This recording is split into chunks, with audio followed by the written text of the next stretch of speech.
نحمده ونصلي على رسوله الكريم أما بعد فأعوذ بالله من الشيطان الرجيم بسم الله الرحمن الرحيم رب اشرح لي صدري ويسر لي أمري واحلل عقدة من لساني يفقهوا قولي. آیت نمبر 210 سے 212 ہم پڑھتے ہیں. فرمایا وما تنزلت به الشياطين وما ينبغي لهم وما يستطيعون انهم عن السمع لمعزولون. اس کتاب مبین کو شیاطین لے کے نہیں اترے، نہ یہ کام ان کو سجتا ہے اور نہ وہ ایسا کر ہی سکتے ہیں، وہ تو اس کی سماعت تک سے دور رکھے گئے ہیں. تو ہم نے دیکھا شروع میں پیغام کا اور پیغام لانے والے کا ذکر تھا. پھر ہم نے ان آیات سے پہلے کیا دیکھا کہ کس کی طرف سے آیا، کون لے کر آیا، کس پر اس کو نازل کیا. اور اب یہ دیکھ رہے ہیں کہ کون وہ بدبخت اور محروم ہیں کہ جو اس کو سننے سے بھی قاصر ہیں، کہ جن سے کچھ تو وہ ہیں کہ جن تک قرآن پہنچایا جاتا ہے. ٹھیک ہے، وہ بڑے خوش قسمت ہیں. سچی بات تو یہ ہے، یہ بڑی سعادت ہے ان کی کہ قرآن ان تک پہنچایا جا رہا ہے. تو کچھ سعادت کے ریسیپینٹ ہیں جس کو لے لیتے ہیں، یا کچھ تک پہنچ تو کم از کم جاتی ہے، پھر وہ اس کو قبول کرتے ہیں نہیں قبول کرتے، یہ بات ان کی قسمت کا فیصلہ کرتی ہے. اور اب یہاں پر وہ طبقہ بیان کیا جا رہا ہے کہ جس کے لیے ایفرٹ کیا جاتا ہے کہ اس تک نہ پہنچے. اللہ ہمیں شیطانوں میں شامل نہ فرمائے. کہ جن کے لیے فیصلہ کر لیا جائے اللہ کے ہاں کہ ان تک قرآن نہیں پہنچایا جائے گا. اللہ بچائے ہمیں اس چیز سے. اسی کو قرآن نے کہا کہ طبع علی قلوبہم، ختم اللہ علی قلوبہم وعلی سمعہم وعلی ابصارہم غشاوہ. تو یہاں پر ذکر کیا کہ اس کتاب کو شیطان لے کر تھوڑی کوئی اترے ہیں. اور ہم نے پیچھے بھی دیکھا، آپ دیکھیں پچھلی کئی آیتوں سے، مثال کے طور پہ یہ جو ہے آیت نمبر 206 سے ماں کی تکرار بہت آ رہی ہے. ما کانوا یوعدون ما اغنی عنہم وما اہلکنا وما کننا. ہاں، تو یہ ماں کی تکرار بار بار آ رہی ہے، کسی کلام کی نفی کی جا رہی کہ نہیں ایسا نہیں ہے، ایسا نہیں ہے، یہ نہیں ہے. یعنی لوگ سوچ رہے ہیں کہ شاید ایسا ہے، تو کہا گیا کہ نہیں ایسا نہیں ہے، ایسا نہیں ہے. لوگوں کی سوچ کی نفی کی جا رہی ہے، ان کے گمان کی نفی کی جا رہی ہے، ان کے خیالات کی نفی ہے. لوگ کہتے تھے کہ شیطان کوئی آ گیا ہے جو مجنون ہو گئے ہیں یہ محمد صلی اللہ علیہ وسلم. تو کہا کہ نہیں، وما تنزلت بہ الشیاطین، اس کلام کو شیطان لے کے نہیں اتر سکتے. شیطان کا بس چلتا تو وہ تو ہدایت کا پیغام اور یہ جنت کا راستہ اترنے ہی نہ دیتا، نازل ہی نہ ہونے دیتا، گڑبڑ کر دیتا، اچک کے لے جاتا. اس کو تو اس پیغام سے، اس کے لانے والے سے، اس کے پڑھنے پڑھانے عمل کرنے کروانے والوں سے شدید دشمنی اور بغض اور نفرت ہے. یہ تو مشن ویژن ہے اس کی زندگی کا کہ وہ تو سیدھے راستے پر بیٹھے گا اور وہ تو ہر ایک کو بھٹکا کر ہی چھوڑے گا. الا عباد اللہ المخلصین، سوائے اللہ کے مخلص بندے، بس وہ بچ جائیں گے اس سے. تو یہ تو اس کا حال ہے شیطان کا. اس کو کہاں زیب دیتا ہے کہ وہ یہ کام کرے، یا اس کے ساتھیوں کو کہاں یہ زیب دیتا ہے کہ وہ مل کر یہ کام کریں اور لوگوں تک قرآن کو پہنچائیں گے؟ سوال ہی پیدا نہیں ہوتا. اور جب وہی نازل ہو رہی ہوتی تھی تو آسمانوں پر پہرے بٹھا دیے گئے تھے. جہاں قرآن کی بات کی اللہ تعالیٰ نے کہ شیطان لے کے نہیں آئے، وہ تو اس قابل ہیں نہیں، نہ وہ اس کی استطاعت رکھتے ہیں، ان کے اندر یہ ٹیلنٹ ہی نہیں، صلاحیت ہی نہیں کہ وہ یہ کام کر سکیں. وہ تو بلکہ اس کے سننے سے بھی دور کر دیے جاتے ہیں. اللہ ہمیں اپنی حفاظت میں رکھے. کتنا کرم ہے اللہ کا کہ ہمارے کانوں پر قرآن کی آواز پکار پڑتی رہتی ہے، ورنہ شیطانوں کو تو اللہ دور کر دیتا ہے، وہ تو سن بھی نہیں سکتے. تو پیغام کیا ہے اس قرآن کا؟ جس سے کہ شدید دشمنی ہے شیطان کو، جس پر کہ وہ سارا ایفرٹ لگاتا ہے کہ لوگوں سے وہ یہی کام کروائے جس سے قرآن منع کر رہا ہے. وہ کام ہے کہ دیکھو فَلَا تَدْعُوا مَعَ اللَّهِ إِلَٰهًا آخَرَ فَتَكُونَ مِنَ الْمُعَذَّبِينَ. دیکھو اے محمد صلی اللہ علیہ وسلم، اللہ کے ساتھ کسی دوسرے معبود کو مت پکاریے گا، ورنہ آپ بھی سزا پانے والوں میں شامل ہو جائیں گے. تو کہا تو خطاب تو ہے نبی اکرم صلی اللہ علیہ وسلم سے. کیا سوال پیدا ہوتا تھا کہ آپ شرک کریں یا آپ غیر اللہ کو پکاریں؟ یہ تو کوئی سوال ہی نہیں. یہ دراصل مخاطب جو ہیں وہ تو ہیں آپ صلی اللہ علیہ وسلم. سنایا کس کو جا رہا ہے؟ جو آپ پہ دباؤ ڈال رہے تھے کمپرومائز کیجئے کمپرومائز کیجئے. آپ کچھ دن ہمارے معبودوں کو پوج لیں, ہم کچھ دن آپ کے معبود کو پوج لیں. ان سے کہا جا رہا ہے کہ یہاں انگلی دھسانے کی بھی جگہ نہیں ہے, کوشش بھی نہ کرنا تم, اور کر رہے ہو تو ناکام ہونے کے لیے تیار ہو جاؤ. اور پھر اس طرح جب واحد کا صیغہ آتا ہے تو امت کے ایک ایک فرد سے یہ بات کہی جا رہی ہوتی ہے, ایک ایک انسان سے یہ بات کہی جا رہی ہوتی ہے کہ اے انسان فلا تدعو مع اللہ الہا آخر, کبھی تم شرک مت کرنا, اللہ کے ساتھ کسی کو نہ پکارنا, ورنہ کیا ہوگا, اللہ کا کیا بگڑے گا, کہتے رہو تم. مسئلہ تمہارا ہے, اللہ لائٹلی نہیں لیتا کہ کوئی پارٹنر بنائے اس کے ساتھ. ہم لائٹلی نہ لیں اس چیز کو. کوئی آ کر کہے تو ذرا کہ یہ گھر تمہارا ہے اور میرا بھی ہے, پھر دیکھیں ذرا کورٹ کچہری کے چکر اور جھگڑے فساد کتنے بنیں گے. کوئی کہے تو صحیح آ کر کسی باپ سے, کوئی دوسرا مرد کہ یہ بیٹا تمہارا ہے, کیا پتہ یہ بیٹا میرا بھی ہو, پھر دیکھیں ذرا کیا معاملہ ہوگا. تو کوئی غیرت مند انسان شراکت گوارا نہیں کرتا. اور اللہ سب سے بڑھ کر غیور ہے, اللہ کسی قسم کی شراکت برداشت نہیں کرتا, اور اللہ سخت سزا دیتا ہے اس کے اوپر. اور جو یہ کرے گا تو کیا ہوگا, فَتَكُونَ مِنَ الْمُعَذَّبِينَ, تو ہو جائے گا پھر عذاب پانے والوں میں سے, عذاب دیے جانے والوں میں شامل ہو جائے گا. اور ساری عذاب یافتہ قوموں کا اصل مرض جرم یہی تھا کہ اللہ کے شریک بنائے ہوئے تھے. دیکھنے والے بت یا اندیکھے بت, یا تو باقاعدہ مندر بنے ہوں گے یا دلی کو مندر بنا لیا, جو کہ آج کے دور کا شرک ہے. آج کے دور کا شرک یہ نہیں ہے کہ جگہ جگہ بت کھڑے ہیں اور بت کدے ہیں اور ٹیمپلز ہیں اور لوگ جا جا کے سجدے کر رہے ہیں بتوں کو. آج انسان کا نفس سب سے بڑا خدا ہے. وہ کہتے ہیں I'll think for myself, I'll decide for myself, I'll do what I want to do, don't worry, be happy, جو نفس کو بھلا لگے. تو ہم تو پیچھے پڑھ چکے ہیں سورت الفرقان میں, یہی تو مضمون آیا تھا. کیا فرائیت من اتخذ الہہ, کیا دیکھا تو نے اس شخص کو جس نے اپنا خدا کس کو بنا لیا, ہوا ہو, اپنی خواہش کو. تو کہیں ہم اس خوش فہمی میں نہ رہیں کہ ہم تو بڑے موحد ہیں اور ہم تو کوئی خواہش کے پیچھے, یا ہم تو کوئی بت پرستی نہیں کرتے. خواہش سب سے بڑی بلا بن کے رہ جاتی ہے. اور اب آگے آپ صلی اللہ علیہ وسلم سے خاص خطاب ہے, وَأَنذِرْ عَشِيرَتَكَ الْأَقْرَبِينَ, اور اے نبی صلی اللہ علیہ وسلم اپنے قریب ترین رشتہ داروں کو خبردار کر دیجئے. بڑی اہم آیت ہے. جو ذیلی مضامین ہم لکھتے ہیں سورت شورا کے لکھے ہیں, اس میں یہ بھی ایڈ کر لیں کہ اس میں تبلیغ عام کا حکم دیا گیا ہے. یہ بڑا امپورٹنٹ ٹرننگ پوائنٹ تھا دراصل اسلام کی جد و جہد میں. جب وحی نازل ہوئی اس کے تقریباً 3 سال تک آپ صلی اللہ علیہ وسلم فردن دعوت دیتے رہے. آپ جب سیرت پڑھیں یا اسی طرح تاریخ کا مطالعہ کریں تو بعض دفعہ لوگ استعمال کرتے ہیں لفظ کہ خفیہ دعوت دیتے رہے. دیکھیں خفیہ لفظ اچھا نہیں ہے. نبی رسول کیسے خفیہ کام کر سکتے ہیں, آپ سوچیں نا. انبیاء کبھی خفیہ کام نہیں کرتے, وہ انڈر گراؤنڈ ایکٹیویٹیز نہیں کرتے, وہ گوریلا وارفیئر کے لیے نہیں آتے. وہ تو بالکل اپ فرنٹ بات کرنے والے لوگ ہوتے ہیں, اپ رائٹ قسم کے لوگ ہوتے ہیں. تو یہ خفیہ لفظ اچھا نہیں ہے. کوئی انڈر گراؤنڈ ایکٹیویٹیز نہیں ہو رہی تھیں. بات کیا تھی کہ آپ نے لوگوں کو فردن دعوت دی تھی. انڈیویجولی آپ لوگوں کو دعوت دے رہے تھے. ابو بکر ہیں, علی ہیں, پھر آپ کے قریبی ساتھی ابو بکر نے پھر آگے جا کے لوگوں کو دعوت دی. اس میں عثمان رضی اللہ عنہ شامل تھے, عبد الرحمن بن عوف ان میں شامل تھے رضی اللہ عنہم. تو یہ انڈیویجولی دعوت ایک ایک کو دی جاتی رہی. اس لیے کہ ابھی تک اللہ نے تبلیغ عام کا حکم نہیں دیا تھا.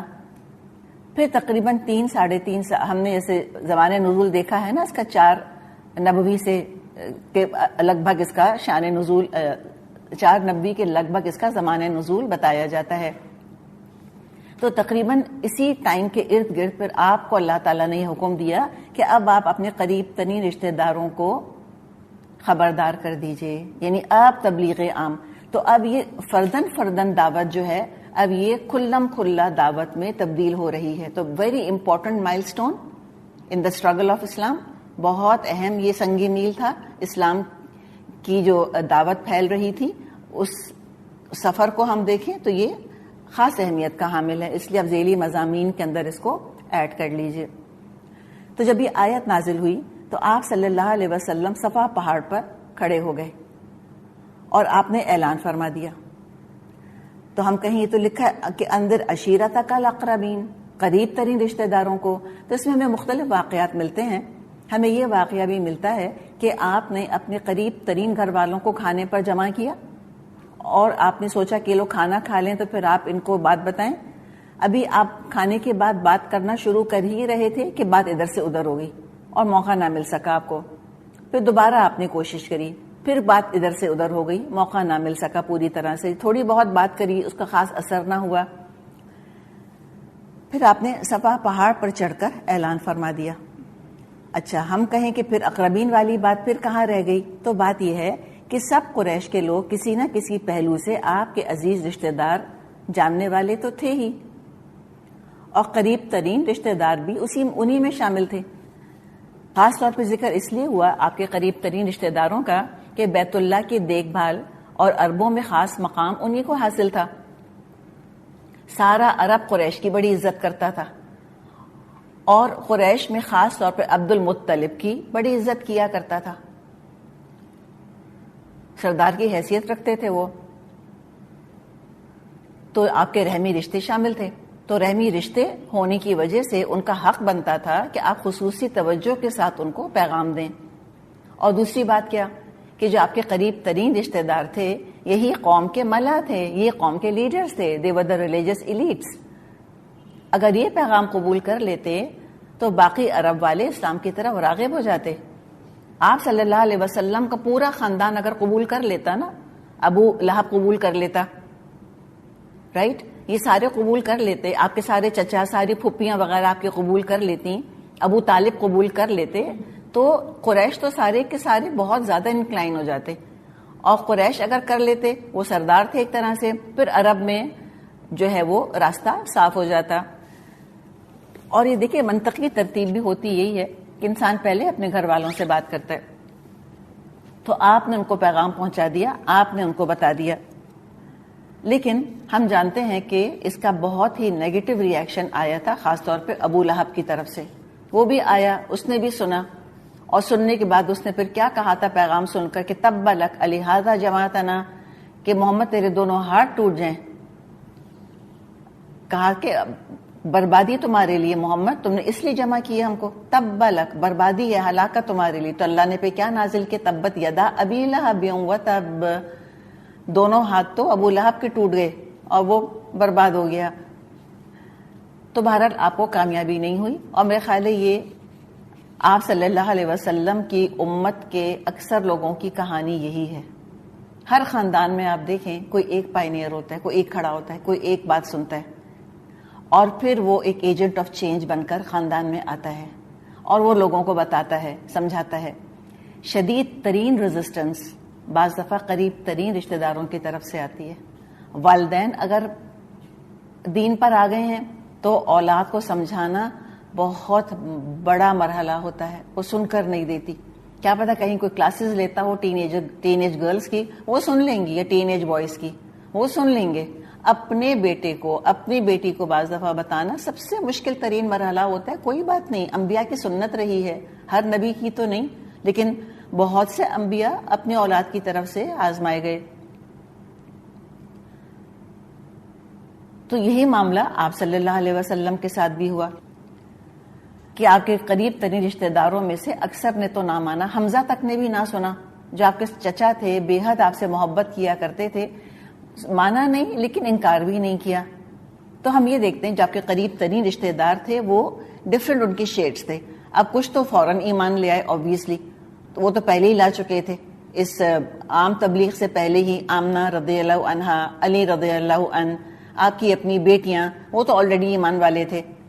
تو کچھ نے تو بہرحال انکلینیشن شو کیا، کچھ کٹر دشمنی کے اوپر اڑ گئے ابو لہب کی طرح، اور کچھ بالکل نیوٹرل رہے، انڈیفرنٹ رہے حمزہ کی طرح رضی اللہ عنہ. لیکن آپ نے انذار کر دیا، اور جب یہ انذار آگے بڑھا تو لوگوں تک بات پہنچی. تو پھر لوگ آ کر آپ کے پاس آئے، لوگ آئے، آپ سے بات کی، آپ کا پیغام سنا، اور اللہ کا کرم ان کے اوپر ہوا، انہوں نے دعوت قبول کر لی. اب کیا کرنا ہے ان کے ساتھ؟ یہ جو نئے لوگ آ رہے ہیں، ڈرے ہوئے، سہمے ہوئے، ہجرت کر لی ہے انہوں نے، اتنا بڑا رسک لیا ہے، معاشرے کی مخالفت اٹھا رہے ہیں، تو کیا پرفیکٹ ہوں گے؟ مجھے بتائیں، جو نئے نئے مسلم بنے ہوں گے اس وقت، پرفیکٹ مسلمز بنے ہوں گے؟ کوئی کمی، کوئی کمزوری، کوئی تربیت کی ضرورت، آف کورس سبھی کچھ ہوگا. تبھی ہمیں آداب سکھائے جا رہے ہیں کہ نیا جب کوئی اسلام میں داخل ہو اس کے ساتھ کیا معاملہ کرنا چاہیے. فرمائے وَخْفِضْ جَنَاحَكَ لِمَنْ تَبَعَكَ مِنَ الْمُؤْمِنِينَ، اور ایمان لانے والوں میں سے جو لوگ آپ کی پیروی کریں ان کے ساتھ تواضع سے پیش آئیے. وَخْفِضْ جَنَاحَكَ، اپنے کندھے جھکا لیجئے، محبت سے ان کے اکرام کو ملحوظ رکھتے ہوئے، عزت کرتے ہوئے، ان کی توجہ دیتے ہوئے اور پروٹیکٹ کرتے ہوئے ان کو. ہمارے پاس کوئی ہے، کوئی اگر آتا ہے اس کو تکلیف پہنچانے یا تنگ کرنے، گود میں بچہ ہے ہمارے، ہم کیا کرتے ہیں؟ اپنے کندھوں سے سب سے پہلے روکنے کی کوشش کرتے ہیں نا. تو یہ ہر چیز اس کے اندر آ گئی وَخْفِضْ جَنَاحَكَ کے اندر، کہ جھکا کے رکھیے اپنے کندھے ان کے لیے کہ ابھی نئے آئے ہیں، بالکل رو ہیں اس وقت، اور یہ زخمی بھی ہوں گے ضرور، بڑے تانے سن کر آئے ہوں گے، بڑا جہاد کر آئے ہوں گے، بہت رونا ان کو آتا ہوگا، یہ تھوڑے ڈرے ہوئے سہمے ہوئے بھی ہوں گے. تو نئے لوگوں کے لیے انسان کو بہت جینٹل ہونے کی ضرورت ہے. اور نئے ہونے میں کوئی عمر تو نہیں ہے، کوئی 60 سال کا بھی ہو سکتا ہے کہ عمر تک پہنچ چکا ہو، لیکن وہ بھی نیا ہی آیا ہے. تو یہ بات بہت امپورٹنٹ ہے کہ شروع میں جینٹلنس کا مظاہرہ ہونا چاہیے. دیکھیے جب کورس بھی ہم شروع کرتے ہیں نا، ہم کتنے سویٹ ہوتے ہیں آپ لوگوں کے ساتھ. ہم کہتے ہیں کوئی بات نہیں. پھر کیا ہوتا ہے مجھے بتائیں؟ یہ کوئی بات نہیں کب تک چلتا ہے؟ تھوڑے عرصے چلتا ہے بھائی. پھر جب 6 مہینے گزرے تو کوئی بات نہیں کہنا کم کر دیا پھر ہم نے. پھر ہوتے کہتے ہیں ہاں آف کورس بات ہے، وقت پر نہیں دیں گے تو ہم نہیں لیں گے، وقت پر نہیں آئیں گے تو لیٹ لگ جائے گا. یہی ہونا شروع ہوتا ہے نا. تو اب اس سورت الشورى کا مقابلہ کریں سورہ توبہ سے. مزاج میں فرق ہے کہ نہیں ہے؟ وہاں کیا ہوا تھا؟ وہاں تو سزاؤں کا ذکر آ گیا کہ اچھا نہیں نکلے تبوک پہ تم 50 دن بات نہیں کریں گے تم سے. معاشی مقاطعہ کر دیا گیا، سوشل بیک آؤٹ کر دیا گیا ان کا. تو یہ بہرحال دیکھنا ہوتا ہے کہ کس سٹیج میں کون کھڑا ہوا ہے. اب اس کے ساتھ کیا یہ سختی کا متحمل ہو سکتا ہے؟ نہیں ہو سکتا. نیا آنے والا سختی کا متحمل نہیں ہو سکتا. جینٹلنس چاہیے ہوتی ہے اس کو. تو بات یہ ہے کہ خاندان والوں کو تبلیغ کر دی، مان گئے، ویری گڈ. جو نہیں مانے تو کوئی بات نہیں. پھر خون کے رشتے کے اوپر دین کے رشتے کا حق زیادہ بن جاتا ہے. ٹائم ان کو زیادہ دیں، وہ آپ کی توجہ کے، آپ کی محبت کے، آپ کی حفاظت کے وہ حقدار ہیں. اگر آپ کے رشتہ دار ہیں الحمدللہ تو 2 حق ہو گئے، ایک رشتے کا اور دوسرا ایمان کا. ورنہ اگر ایک طرف کافر رشتہ دار ہے، ایک طرف مومن ہے، ایک طرف ابو لہب ہے اور ایک طرف بلال اگر ہیں، تو پھر بلال کے لیے آپ اپنے وقت کو الاٹ کیجئے، ان کو توجہ آپ زیادہ دیجئے، آپ ان سے زیادہ قریب ہو جائیے. فَإِنْ عَصَوْكَ فَقُلْ إِنِّي بَرِيءٌ مِّمَّا تَعْمَلُونَ. لیکن اگر وہ تمہاری نافرمانی کریں، ان سے کہہ دو جو کچھ تم کرتے ہو میں اس سے بری و ذمہ ہوں. تو اللہ کے ہاں تو خون کے رشتے کام آئیں گے نہیں. اگر ان کے درمیان ایمان کا رشتہ نہ تھا تو خون کے رشتے تو بیکار ہوں گے. اور قبائلی زندگی میں ساری اہمیت خون کے رشتوں کی ہوا کرتی تھی. ہم کئی دفعہ اس پوائنٹ کو ری ایٹریٹ کرتے ہیں. وہی دکھ درد میں، مشکل وقت میں کام آتے تھے، دشمنوں سے دفاع کرتے تھے اور حفاظت کیا کرتے تھے. تو اطمینان دلایا جا رہا ہے کہ کوئی بات نہیں، خاندان کی، قبیلے کی، رشتوں کی حفاظت اگر اٹھ گئی، محبت اگر لوٹ گئی، کوئی بات نہیں. وَتَوَكَّلْ عَلَى الْعَزِيزِ الرَّحِيمِ. وہ زبردست اور رحیم پر توکل کرو، وہ سنبھالے گا تم کو، کمپنسیٹ کر دے گا ہر چیز کو. اس جدائی کو تمہارے لیے فائدہ مند ہی بنا دے گا. ان کی محبتوں کی کمی کو ضرور اللہ ریپلیس کر دے گا. Don't worry. الذی یراک حین تقوم. جو تمہیں اس وقت دیکھ رہا ہوتا ہے جب تم اٹھتے ہو. وتقلبک فی الساجدین. اور سجدہ گزار لوگوں میں تمہاری نقل و حرکت پر نظر رکھتا ہے. انہ هو السمیع العلیم. وہ سب کچھ سننے اور جاننے والا ہے. اللہ پر بھروسہ رکھیں. وہ آپ کی اے نبی ساری مشقت، محنت، عبادت، تربیت، کوششیں دیکھ رہا ہے، آپ کی دعائیں سن رہا ہے، سمیع ہے، دکھ در سے واقف ہے.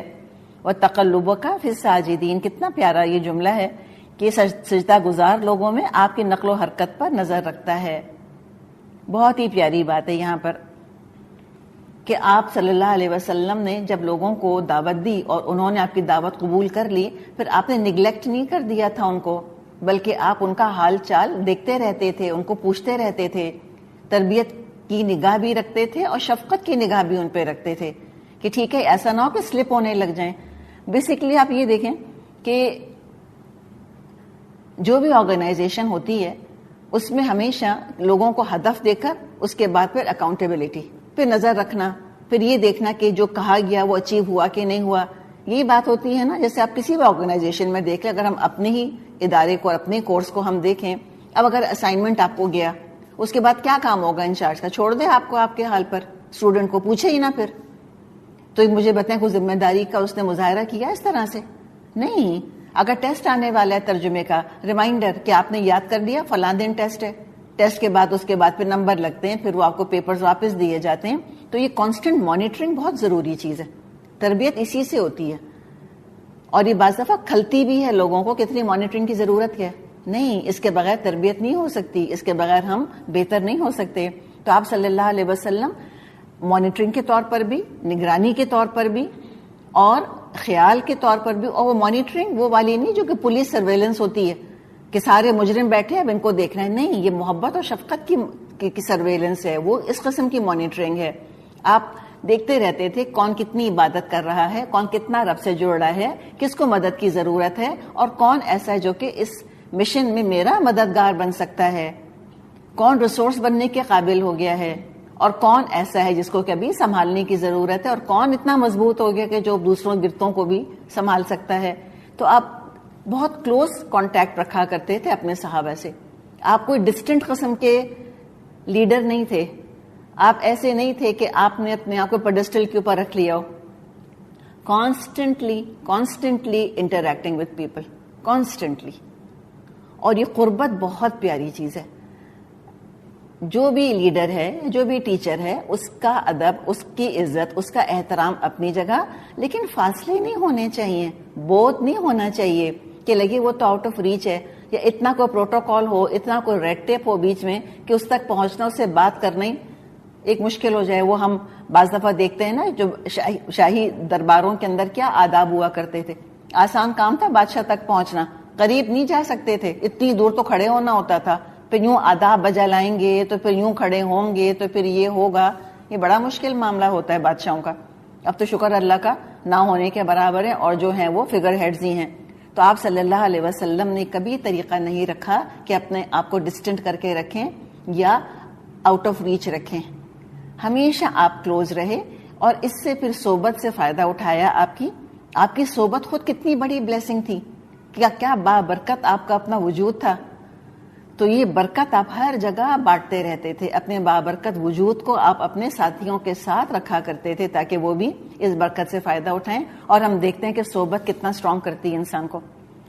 اچھے لوگوں کی صحبت کتنا زیادہ انسان کے ایمان کو بوسٹ کر دیتی ہے الحمدللہ. تو یہ صحبت بھی پرووائڈ کرنا بہت امپورٹنٹ ہے.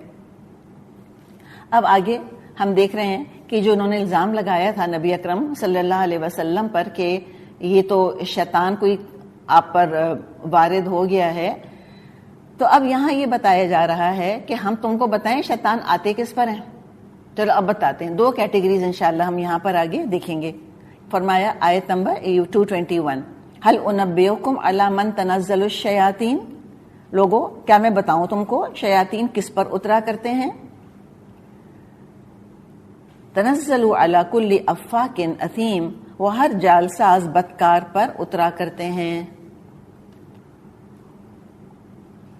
تو یہ بتا دیا کہ شیطانوں کی دوستی جھوٹوں سے اور گناہ گاروں سے ہوتی ہے. اور اے قریش، تم نے خود محمد صلی اللہ علیہ وسلم کو صادق اور امین کا لقب دیا ہے. اچھا، یہ جو بات آ رہی ہے کہ ہر جھوٹے پر اور گناہ گار پر اترتے ہیں، تو بیسکلی یہ ایک انٹروڈکشن ہے. ٹھیک ہے، ہم نے کہا نا 2 کیٹیگریز بیان ہوں گی. ابھی افاق اور اثیم کو آگے ڈیفائن کیا جائے گا کہ یہ 2 کون سے لوگ ہیں جو افاق اور اثیم کی کیٹیگری میں آتے ہیں. یلقون السمع واکثرهم کاذبون، سنی سنائی باتیں کانوں میں پھونکتے ہیں اور ان میں سے اکثر جھوٹے ہوتے ہیں. یہ آ گئی پہلی کیٹیگری.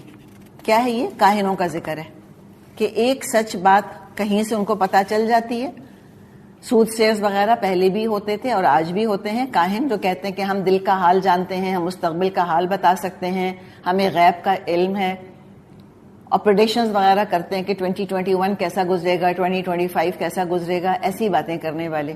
یہ سال کیسا گزرے گا, ہاروسکوپس دیکھتے ہیں نا کہ آج کا دن کیسا گزرے گا, یہ ہفتہ کیسا رہے گا. تو ان کا ذکر کیا جا رہا ہے بیسیکلی یہاں پر. یلقون السمع واکثرهم کاذبون, سنی سنائی باتیں کانوں میں پھونکتے ہیں, ان میں سے اکثر جھوٹے ہوتے ہیں. عائشہ رضی اللہ عنہا نے آپ صلی اللہ علیہ وسلم سے بیان کیا ہے کہ آپ صلی اللہ علیہ وسلم نے فرمایا کہ فرشتے بادل میں اترتے ہیں, ٹھیک ہے, اور اس کام کا ذکر کرتے ہیں جس کا آسمان میں فیصلہ ہو گیا ہوتا ہے. تو شیطان چوری سے ان کی طرف کان لگاتے ہیں اور سن لیتے ہیں. یعنی فرشتے ڈسکس کرتے ہوئے آ رہے ہیں کہ مثال کے طور پہ کہ فلاں کی ڈیتھ کا فیصلہ ہو گیا. اب وہ ملائے اعلیٰ تک تو شیطان نہیں جا سکتے, ٹھیک ہے, لیکن کیا ہوتا ہے کہ پھر وہ جو سب سے نیچے والے بادل ہوتے ہیں, اس لیے کہ فرشتے اترتے ہیں نا اوپر سے, اور اترتے اترتے بادل ایسے جہاز لینڈ ہوتے ہیں, پہلے اوپر ہوتا ہے پھر آہستہ آہستہ آہستہ وہ نیچے آتا جاتا ہے. تو فرشتے جب بالکل سمائے دنیا تک تقریباً آ جاتے ہوں گے یا اس سے نیچے, تو پھر شیطان کچھ ایک آدھ بات, ایک آدھ ورڈ کہیں سے اچک لیتے ہیں. بس وہ انہوں نے ایک آدھ کوئی ورڈ سن لیا اور آ کر اپنے کاہن دوست کو بتا دیا, اس نے 100 جھوٹ اس کے اندر ملائے اور آگے پہنچا دیا لوگوں تک. تو ان کے بارے میں کہا کہ ان کی بات نہیں سننی چاہیے. یہ ہیں دراصل جن پہ کہ شیطان نازل ہوتے ہیں, جن کو تم نے سروں پر بٹھایا. اچھا, کاہنوں کی بڑی عزت تھی ان کے ہاں, ان کو بہت امپورٹنس دیا کرتے تھے, ان کی بات بہت غور سے سنا کرتے تھے. اور یہ قدیم رومن زمانے میں بھی اوریکل آف ڈیلفائی وغیرہ ہم اس کے بارے میں پڑھتے ہیں کہ اوریکلز ہوا کرتے تھے اس زمانے میں. عام طور پہ خواتین ہوتی تھیں اوریکلز, لوگ جاتے تھے بڑا دور دراز سفر کر کے ان کے پاس پہنچتے تھے, اور یہ عام طور پہ پہاڑوں غاروں وغیرہ میں یعنی کہ سیکلوڈڈ جگہوں پہ اپنا بسیرا کیا کرتی تھیں یا کیا کرتے تھے. اور پھر کچھ بڑا وہاں پر ان کا ایک دیکھیں وہ بڑا ایٹماسفیئر بناتے ہیں. اچھا, اس میں اب جو انہوں نے اسٹڈی کیا ہے تو کہتے ہیں کہ وہ ہیلوسیجنک ڈرگس وغیرہ لیا کرتے تھے خود بھی, اور وہاں پہ دھواں سا ہوتا تھا, آنے والا بھی اپنے آپ کو فیل کرتا تھا کہ کسی ٹرانس میں چلا گیا ہے, یا ایک خاص اس کو ریلیکسیشن کی کیفیت آنے لگتی تھی, یا لگتا تھا کہ کوئی اور ڈائمینشن جیسے اس کے سامنے کھل گئے ہیں. یہ سارا ہوکس کریٹ کرتے ہیں بڑی محنت کر کے کہ کوئی سپر نیچرل ہے یا کوئی ایکسٹرا آرڈینری ہے.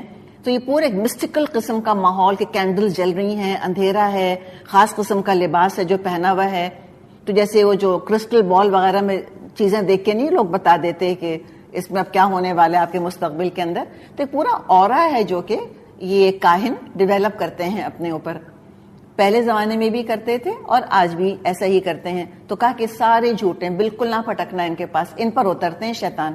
اور ان کے پاس شیطان ہوتے ہیں, دوستیاں ہوتی ہیں شیطانوں سے جو کہ شیطان قسم کے جن ہوتے ہیں, اور وہ ان کو ایک آدھ بات بتا دیتے ہیں, کبھی صحیح ہو جاتی ہے کبھی جھوٹ. اور انسان کی کمزوری دیکھیں, عجیب ہے انسان کا ویسے معاملہ بھی واقعی, کہ جس نے 100 جھوٹ بولے اور ایک سچ بولا اس کی تو مان لیں گے سچ کو, اور جو 100 سچ بول رہا ہے جس میں ایک بھی جھوٹ شامل نہیں ہے اس پہ شک کرتے چلے جائیں گے. تو کہا کہ تم ان کاہنوں کی عزت کر رہے ہو نا, اپ سائڈ ڈاؤن ہے تمہاری ساری ویلیوز, یہ کوئی عزت کے قابل نہیں ہے. افاق ہیں, اثیم ہیں, نہایت جھوٹے ہیں, گناہگار ہیں. اور دوسری کیٹیگریز والشعراء, اور شاعر, یہ بھی ان کے ہاں کانسیپٹ تھا عربوں کے ہاں کہ وہ کہا یہ کرتے تھے کہ کاہنوں کی تو بات ہم کر چکے, اور شاعروں کا بھی ذکر کرتے تھے کہ ان کے قبضے میں جن ہوتے ہیں جو ان کو غیب کی خبریں سناتے ہیں اور شعر ان کو سکھاتے ہیں.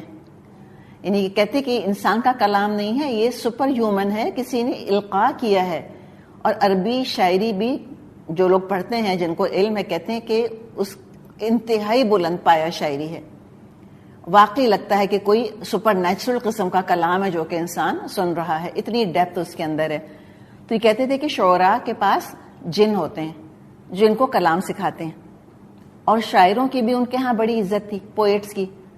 جیسے آج پرفارمنگ آرٹس کا معاملہ ہم دیکھتے ہیں کہ ان کی بڑی عزت ہے کہ نہیں, بڑا ان کو ہیرو سمجھا جاتا ہے, آئیڈیلائز کیا جاتا ہے, انوائٹ کیا جاتا ہے, میڈلز دیے جاتے ہیں. اب ظاہر ہے میڈل تو نہیں تھے, لیکن شاعروں کے ساتھ وہ معاملہ یہ کرتے تھے, کمپٹیشنز ہوتے تھے شاعری کے, اور جس شاعر کا قصیدہ سب سے اعلیٰ ہوتا تھا اس کا قصیدہ خانہ کعبہ کی دیوار پہ لٹکا دیا جاتا تھا 1 سال کے لیے تقریباً, یا ایک سرٹن ٹائم پیریڈ کے لیے.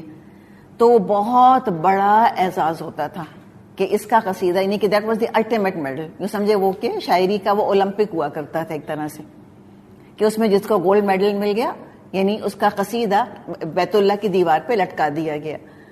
اتنی ان کے ہاں شعراء کی عزت تھی. تو جیسے آج ہمارے ہاں آرٹسٹس ہیں, شعراء ہیں, یا پرفارمنگ آرٹس والے ہیں, یہ ان کا وہی سٹیٹس تھا, یعنی کہ عزت میں بھی اور احترام تو نہیں کہنا چاہیے, لیکن فین فالوئنگ اگر ہم ورڈ استعمال کریں تو ایسی فین فالوئنگ ان کی ہوا کرتی تھی. اچھا, یہ کوئی ڈھکی چھپی بات نہیں ہے, اب تو بالکل اظہر من الشمس ہے, سورج کی طرح روشن ہے کہ جو پرفارمنگ آرٹس میں لوگ ہوتے ہیں ان کا اخلاق, ان کا کردار 99.99% اچھا نہیں ہوتا. اٹس اے گیون تھنگ نا, یہ تو ہمیں معلوم ہی, ہم کوئی بدگمانی نہیں کر رہے, تو کھلم کھلا اخباروں میں موجود ہے, ہر چیز سامنے ہے, اور وہ خود بھی اقرار کرتے ہیں اس چیز کا. اور دوسری جو حیثیت تھی شعراء کی, ان کے ہاں میڈیا والی حیثیت تھی, کہ جو آج میڈیا کام کرتا ہے, خبریں پھیلاتا ہے, جس کو چاہتا ہے بدنام کر دیتا ہے, جس کو چاہتا ہے عزت دے دیتا ہے, لوگوں کی آراء پر, اوپینین پر, مائنڈ سیٹس کے اوپر اثر انداز ہوتا ہے میڈیا. شعراء کا یہ پاور تھا, یہ کنٹرول تھا ان کا لوگوں کے اوپر. اگر کسی کو چڑھانا ہوتا اس کے لیے قصیدہ کہہ دیتے, وہ باعزت ہو جاتا, سب واہ واہ کرنے لگتے. کسی کی بے عزتی کرنا ہوتی تو اس کے بارے میں کوئی شعر کہہ دیتے, وہ کہیں منہ دکھانے کے قابل نہ بچتا. تو لوگ بڑا ڈرا کرتے تھے شاعروں سے, میک اینڈ بریک سچویشن تھی نا شاعروں کی. تو ان کو کھلا پلا کے, تحفے تحائف دے کے ان کو ذرا ٹھنڈا کر کے رکھتے تھے, کہیں ہمارے خلاف کچھ کہہ نہ دیں کہیں. اتنا لوگ شاعروں سے محتاط بھی رہتے تھے اور ان کی عزت بھی بہت کیا کرتے تھے. تو اس کیٹیگری کے لیے اللہ تعالیٰ نے فرمایا کہ شاعر یتبعہم الغاوون, ان کے پیچھے تو بہکے ہوئے لوگ چلتے ہیں. تب یہاں پر ہم دیکھ رہے ہیں کہ برے شاعروں کی, دیکھیں Islam never paints everybody with the same brush. ہم نے ہر جگہ دیکھا, اہل کتاب کے لیے بھی کہا کہ ان میں سے اچھے بھی ہیں. من کا ورڈ آتا ہے, من اہل الکتاب, من اہل الکتاب. جو برائیاں ہیں وہ رکھ دیں, جو خوبیاں ہیں بیان کر دیں. یہ بتا دیا کہ اہل کتاب میں سے ایسے بھی ہیں کہ تم 1 دینار بھی ان کو دو گے تو وہ تم کو امانت کے ساتھ لوٹا دیں گے. نہیں, یہ کہا کہ تم اگر ان کو خزانہ بھی دو گے تو پورے کا پورا امانت کا خیال کرتے ہوئے تم کو واپس دے دیں گے.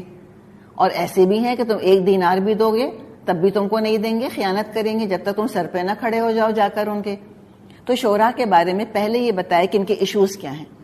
اسی کہ آج بھی ہم دیکھتے ہیں, امیجن کریں آج کوئی کھڑا ہو کے اگر کہہ دے کہ یہ سارا جو پرفارمنگ آرٹس کا معاملہ ہے, یہ ایکٹرز اینڈ ایکٹریسز اور یہ ڈانسرز وغیرہ, یہ سب اچھا نہیں ہے, تو دنیا پنجے جھاڑ کے پیچھے پڑے گی کہ نہیں پڑے گی نا. تو بالکل اسی طرح. اچھا, یہ بھی عجیب کمبینیشن ہے, عزت ایز سچ کوئی نہیں کرتا, فین فالوئنگ بہت ہے. صحیح بات ہے نا. جو لوگ خود موویز دیکھتے بھی ہیں ان سے کہا جائے کہ آپ چاہیں گے کہ آپ کی بیٹی ایکٹریس بنے, کبھی نہیں چاہیں گے. جو خود موویز دیکھتے ہیں بہت شوق سے, ان سے کہیں کہ آپ چاہیں گے آپ کا بیٹا ایکٹر بنے, کبھی نہیں چاہیں گے. تو they don't aspire for it, لیکن فینز ہوتے ہیں. کہتے ہیں کہ شکل جو ہے وہ ایکٹریس جیسی ہو, کردار جو ہے وہ انتہائی پاک باز بیوی کا کردار ہو, یہ چاہتے ہیں نا. تو ہم کسی کی بہت تعریف جب کرنا چاہتے ہیں, کہتے ہیں فلاں ایکٹریس جیسی لگتی ہے بالکل, فلاں ماڈل جیسی لگتی ہے بالکل. تو یہ ہمیں ایکچولی کرنا نہیں چاہیے.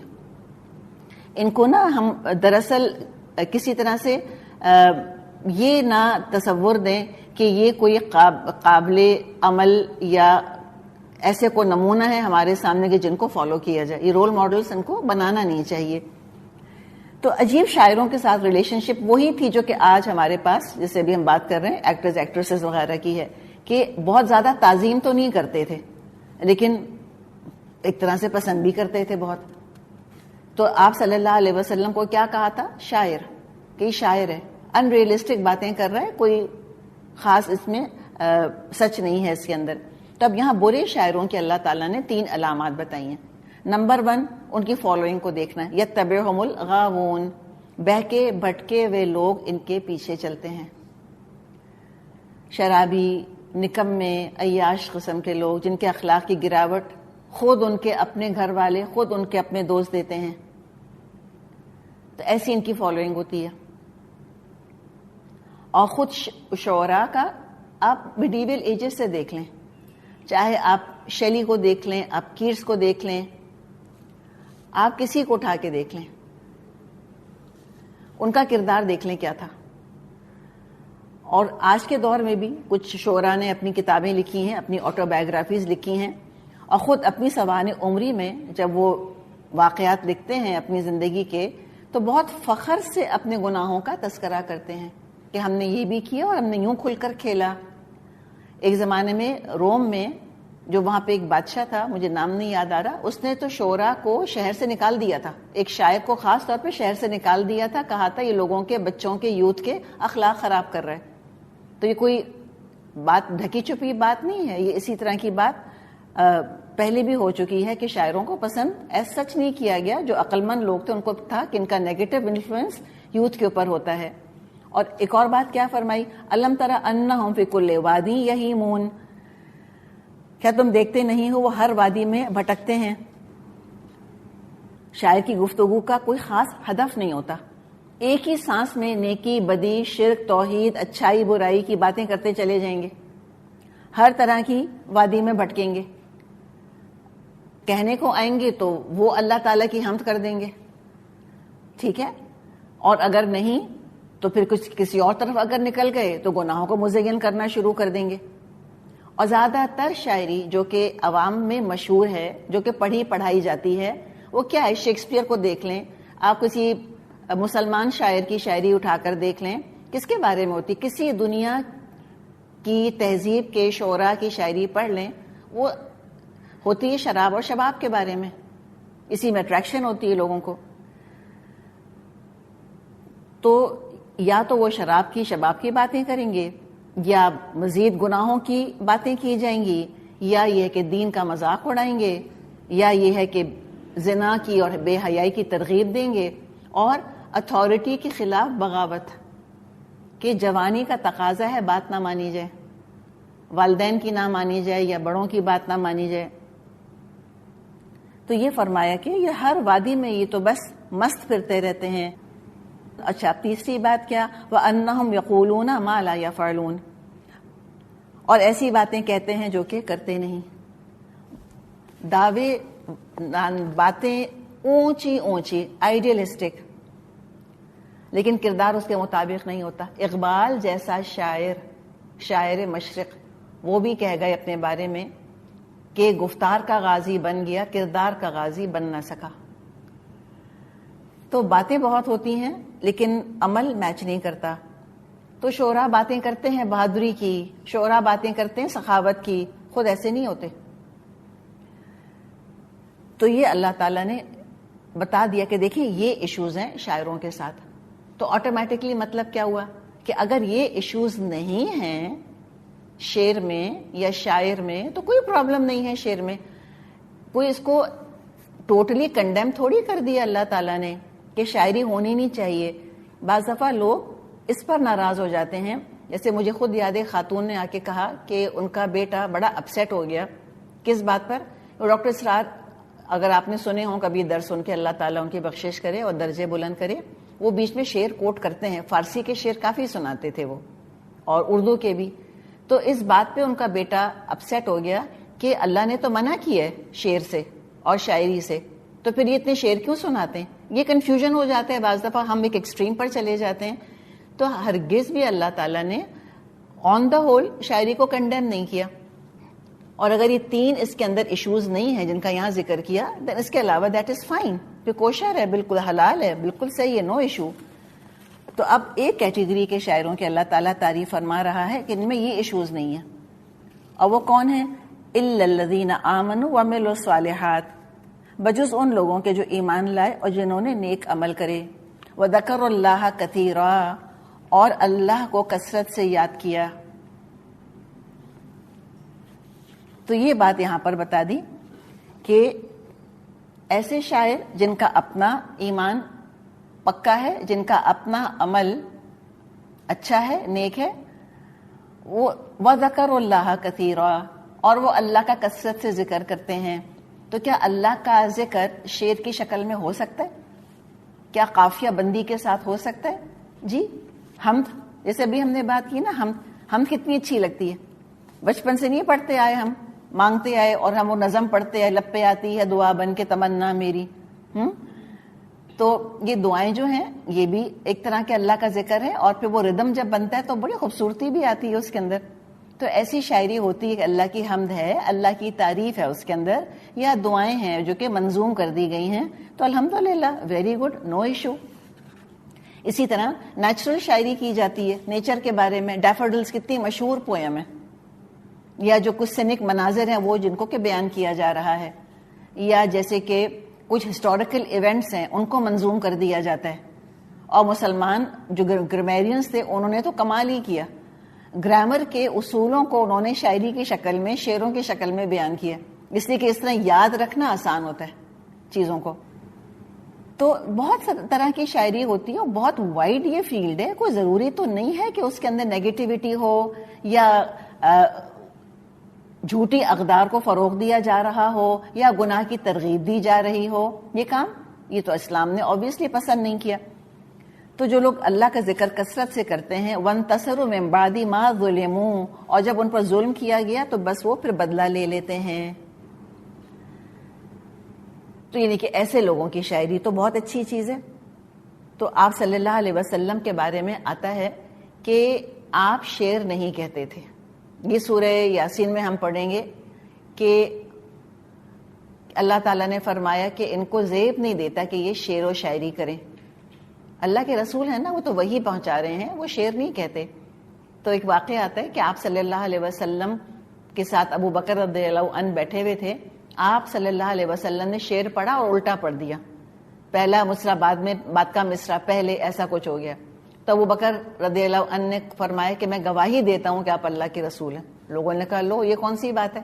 تو کہا کہ اللہ نے کہا ہے نا کہ ہم نے نبی کو شعر نہیں سکھایا، وما علمناہ الشعر وما ينبغی لہ. تو کہا کہ میں گواہی دیتا ہوں پر اللہ کے رسول ہیں، اس لیے کہ آپ شعر نہیں کہہ سکتے. لیکن بعض دفعہ آپ نے کوئی بات ایسی کہی ہے جس کا کہ ایک نیچرلی قافیہ بعض کا مل گیا، لیکن آپ نے شعر کبھی بھی نہیں کہا، لیکن شعر آپ سنتے تھے. امیہ بن سلط بڑا مشہور شاعر تھا، آپ نے خود اس کے شعر سنے.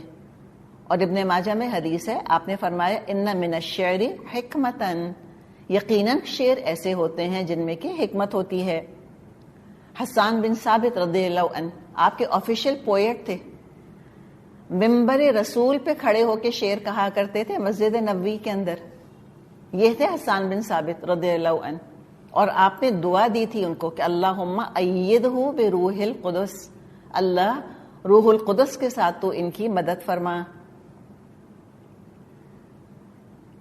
کیوں؟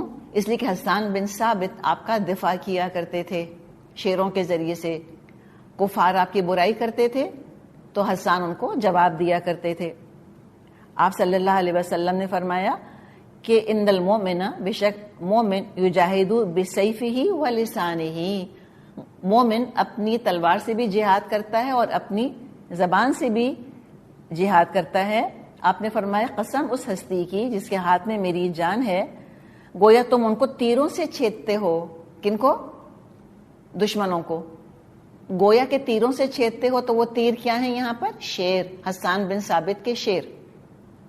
ایسے شعر وہ کہا کرتے تھے، ایسا منہ توڑ جواب دیتے تھے کفار کو کہ وہ تل ملا کے رہ جاتے تھے. تو اپنا ایمان، اپنا عمل اچھا ہے، اللہ کا ذکر کرتے ہیں شاعری کے ذریعے. اور شاعری پہ آپ دیکھیں، اور سارا یہ جو معاملہ ہے جس میں کہ جو آرٹسٹ وغیرہ ہیں، یہ آپ دیکھیں یہ بڑے لوگوں کے دلوں کے اندر گھر کرنے کی صلاحیت رکھتے ہیں. تو جب اللہ نے یہ ٹیلنٹ ان کو دیا ہے تو کیوں نہ اس کا بہترین استعمال کریں، شاعری کے ذریعے سے لوگوں میں اللہ کی محبت پیدا کریں، اعلیٰ اخلاقی اقدار پیدا کرنے کی کوشش کریں، دین کا بھرپور دفاع کریں. آخر حالی جیسے بھی تو شاعر ہیں، مسدس حالی لکھ دی جنہوں نے. وہ بجلی کا کڑکا تھا یا صوت ہادی، عرب کی زمین جس نے ساری ہلا دی. اور جس طرح جگایا ہے انہوں نے مسلمانوں کو شاعری کے ذریعے سے. اب ایگزیکٹلی اس وقت وہ شعر یاد نہیں آ رہے، لیکن کہا تھا نا کہ جو دریا کا کبھی اترنا دیکھے اور جو نہ جانے کہ مد ہے ہر جزر کے بعد، وہ جو اسلام کا گر کر نہ ابھرنا دیکھے. کیا کچھ انہوں نے کہا تھا کہ فلسفہ رہ گیا تلقین غزالی نہ رہی، آزاں رہ گئی روح بلالی نہ رہی. ایسے شعر بھی تو ہم پڑھتے ہیں جو ہمارے خون کو گرما دیتی ہیں چیزیں، کہ تو قیاس اقوام مغرب پر نہ کر، خاص ترکیب میں قوم رسول ہاشمی. تو اقبال کہہ گئے ہیں نا. تو لہٰذا یہ ساری چیزیں انسان کو گرماتی. قومی نغمے جن کو کہ ہم کہتے ہیں، اگر ان میں سے ہم وہ ایلیمنٹس نکال دیں جو کہ جائز نہیں ہیں، میوزیکل انسٹرومنٹس وغیرہ نکال دیں، تو قومی نغمے آپ دیکھیں کیسے انسان کے اندر جو ہے ایک اتحاد کی فیلنگ ہے جو کہ پیدا کرتے ہیں. تو لہٰذا وہ دین کا بھرپور یعنی اپنی شاعری کا استعمال کر کے دین کا بھرپور دفاع کر سکتے ہیں. آپ صلی اللہ علیہ وسلم نے حسان بن ثابت سے فرمایا، روح القدس تیری مدد کرتا رہے جب تک تو اللہ اور اس کے رسول کا دفاع کرتا رہے. اللہ کے رسول کی دعا ہے نا. اور ہم نے کیا کہا تھا پیچھے، ہم نے سورہ نور میں کیا پڑھا تھا کہ اللہ کے رسول کی دعا کو ایسے مت سمجھنا جیسے کہ تم میں سے ایک دوسرے کا پکارنا، ایک دوسرے کو دعا دینا. تبھی جو دعا دی تھی آپ صلی اللہ علیہ وسلم نے حسان بن ثابت کو کہ اللہم ایدہ بروح القدس، تو کیا آج کے آرٹسٹ اس کے مستحق مصداق بن سکتے ہیں؟ بالکل بن سکتے ہیں، اگر وہ اپنی ذمہ داری کو سمجھیں، اخلاق بنانے والے کام کریں، وہ حیا اور عدل کی بات کریں، خدا خوفی کو پروموٹ کریں، تو وہ بھی اس نبی اکرم صلی اللہ علیہ وسلم کی دعا کے مستحق ہو جائیں گے. Why not? بے حیائی کو، ظلم کو، گناہوں کو پروموٹ نہ کریں. فرمایا کہ وہ انہوں نے کیا کیا، وانتصروا من بعد ما ظلموا، اور جب ان پر ظلم کیا گیا تو انہوں نے بدلہ لیا. کیسے بدلہ؟ یہ شعراء کی بات کی جا رہی. انہوں نے بدلہ لیا. حسان بن ثابت تلوار نہیں اٹھا سکتے تھے، وہ ان میں ٹیلنٹ ہی نہیں تھا. تب کوئی فورس تو نہیں کیا آپ صلی اللہ علیہ وسلم نے کہ نہیں تم کو تو لازمن جہاد کرنا ہے، تمہیں لازمن جنگ کرنی ہے. کوئی بات نہیں، تلوار نہیں اٹھا سکتے تو تم زبان کا جہاد کر لو. وَسَيَعْلَمُ الَّذِينَ ظَلَمُوا أَيَّ مُنقَلَبٍ يَنقَلِبُونَ، اور ظلم کرنے والوں کو ان قریب معلوم ہو جائے گا وہ کس انجام سے دوچار ہوتے ہیں. سخت دھمکی یہاں پر ان لوگوں کے لیے ہے جو آپ صلی اللہ علیہ وسلم کو شاعر، کاہن کہہ رہے تھے، پوزیسڈ کہہ رہے تھے، جو اسلام کو، قرآن کو جھٹلا رہے تھے. دیکھ لیں گے کتنے برے انجام، کتنی بری جگہ وہ پہنچیں گے. تو ہمیں اللہ تعالیٰ سے بہت دعا کرنی چاہیے کہ اللہم احسن عاقبتنا فی الامور کلہا واجرنا من خزی الدنیا وعذاب الآخرہ، کہ اللہ ہمارے ہر کام کا انجام بہت اچھا کر دے. اللہ ہمیں دنیا کی رسوائی سے بھی بچا اور اللہ ہمیں آخرت کے عذاب سے بھی بچا لے. شروع صورت میں آپ صلی اللہ علیہ وسلم کو تسلی دی گئی کہ آپ نہ ماننے والوں کے پیچھے اپنے آپ کو اتنا ہلکان مت کیجیے. اور آخر میں رسول کو جھٹلانے، ستانے، مخالفت کرنے والوں کے لیے سخت دھمکی ہے کہ وہ باز آ جائیں ذرا. اور یہی وہ لوگ تھے جن کی وجہ سے آپ اتنے پریشان تھے کہ کیوں ایمان نہیں لاتے. تو نہ ایمان لانے والوں کو بھی بتا دیا کہ دیکھنا انجام کیا ہوگا تمہارا اگر تم نے ہمارے رسول کی بات نہ مانی.